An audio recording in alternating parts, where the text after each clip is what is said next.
again, if you look at it, talking about utilities and how best we can uh, sustain some of these, I want to marry this to the registration of the Lagos State residents here, because there's some questions that pop up rather, in trying to go through the registration, to the extent that people are suspicious of what government's true intentions are. Questions like, how many cars do you have? What kind of car do you drive? What kind of house do you live? Do you own the house? Maybe you should tell us why such questions are being asked during registration, and they say, well, that's something that government is actually working towards, and not the registration proper. It's unfortunate that our experience as a people have not endeared us to our government, and it's not unique to these parts.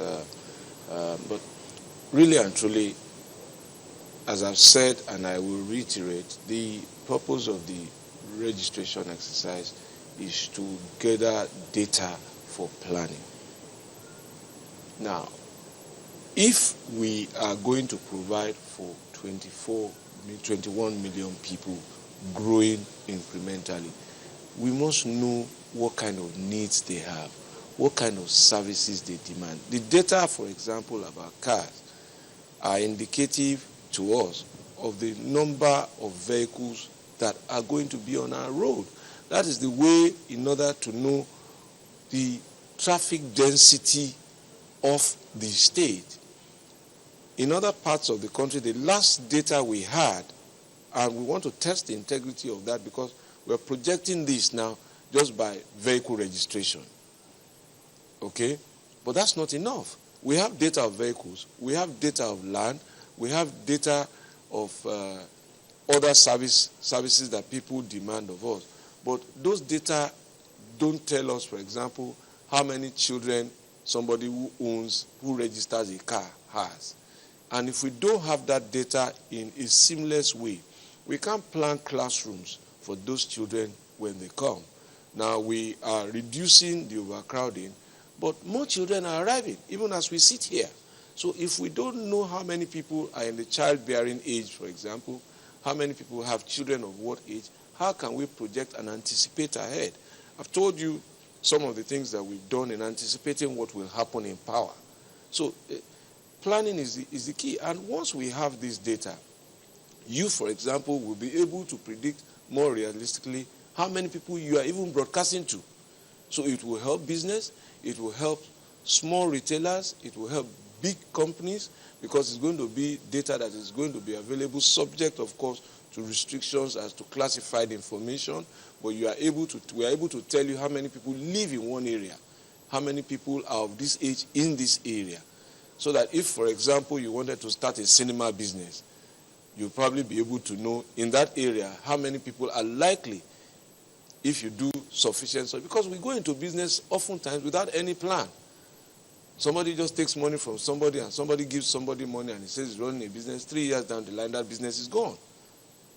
And data is the most important currency of this age.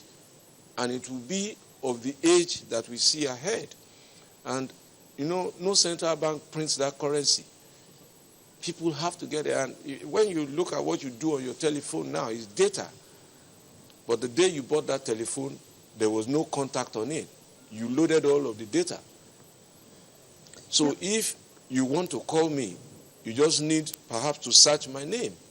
But how many 11-digit numbers would you remember? And that would be the difference between whether you are efficient or not efficient.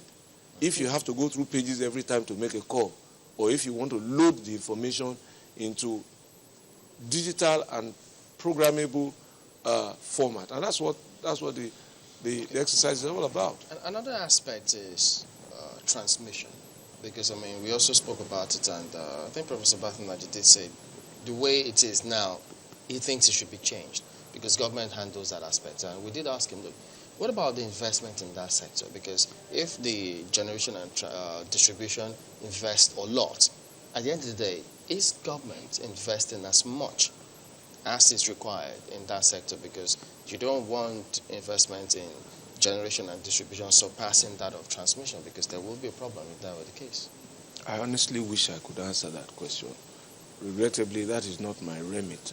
That's the federal government's remit. I don't know what investments have been made in that sector. I also haven't had time to look at this year's budget. I hear Senate has passed it, so we want to see what's going on in there and so on and so forth. I mean, look, listen. How much is it going to cost, for example, even to have fixed the gas issue? The last I heard, by the time you invest $5 billion in gas pipelines, you will significantly have covered a lot of Nigeria, if not all of it. But look, what did we do with $20 billion? We can't even explain what happened to it. $20 billion should give you, on current projections, 20,000 megawatts of power. That's what we can't account for. And we're all agonizing and tearing at each other over 4,000 megawatts that plays yo-yo every day, gas pipelines, and so on and so forth. So, but really and truly, we just need to knuckle down and take ourselves seriously. We need to agree that there's a problem. We need to address those problems with the seriousness that they deserve, with the commitment that they deserve, and go away from all of this sloganeering and propaganda type of governance, and get, when people see change, they will acknowledge it. And we don't need to tell them that things are changing. When they see it, they will acknowledge it because they know it. But you do admit that in solving the power problem, there will be areas where you will need to cooperate, or you will need the cooperation of the federal government in that regard. Of course. Look, listen. Cooperation is what we have been doing. Egbert is cooperation. Because the legislation is a federal legislation, the people who will benefit from the power are Nigerians from all walks of life. If the possibilities that we see here unlock, you know what will happen? It would accrue to the benefit of the Federal Republic of Nigeria if the economy of Lagos does well. If we were not cooperating, you can't have GDP figures of the size that you have if you took out Lagos's GDP from it or Lagos's contribution. So cooperation is a no-brainer. If we disagree, it is on principles and strategy. And my colleague from Ogun was here 2 days ago. And first of all, he made it very clear that he was my competitor. But he made it very clear, too, that we were working together. Now, there were issues about tax collection by people who lived in Ogun and who were working in Lagos and who ordinarily should have paid their taxes to Ogun State. And immediately he took up the issue, and I said, look, we will not keep a kobo of money that does not belong to us. I will remit that money to you. Let's build a framework for making remittances. And we started making those remittances. And you would have done that regardless of whether or not he was in a political party? Certainly I would. Look, listen. The point is this. For me, the politics that I think our people need is a politics, as I've said at the Governor's Forum, of very, very healthy but fierce competition for development, for improvement of the lives of people. And that really is the expectation that I guess that the ordinary citizens want to hear, that Lagos has more power than another state. And 3 years down the line, that other state exceeds Lagos's power generating capacity. And because there is scope for individualism in that collective competition, because the resources from state to state are so enormous that almost every state really can define its own identity within a common circumference of cooperation that we have. And while Ogun competes with us, they want to feed us, according to my colleague, he's still gracious enough to give me land to plant rice in his state. Other states have also done the same. So that's your agricultural development? Yes, because I don't have enough land. So you have farmlands outside of Lagos? We're planting 500 hectares of rice paddies in Ogun, in Egua. We have a farm in Osogbo now where we're planting vegetables, and we have one in Abuja where we are starting cultivation. I made those announcements about 2 years ago, and it's beginning to yield results. They have liaison offices here that I protect. So this for me is a no-brainer, really. You know, sorry, Mark, a couple of questions here, but I know this one has always come to us. Perhaps this is the time for us to bring it in. It has to do with your institution, Lagos State University.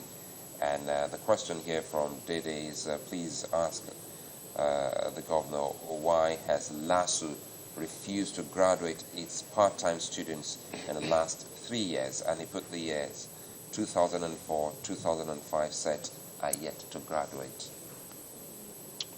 Well, honestly, I wish I had an answer specifically. I'm sure that is why they wanted us to bring it before you, so that you can actually... Yeah, I'm aware that there are problems. I'm aware that there are problems. Up to students. Yesterday, I had a meeting yesterday. We had some issues. I believe that there was a personnel issue where somebody left the school, and in some not too pleasant circumstances, and issues about things that needed to be done. But we will sort it out.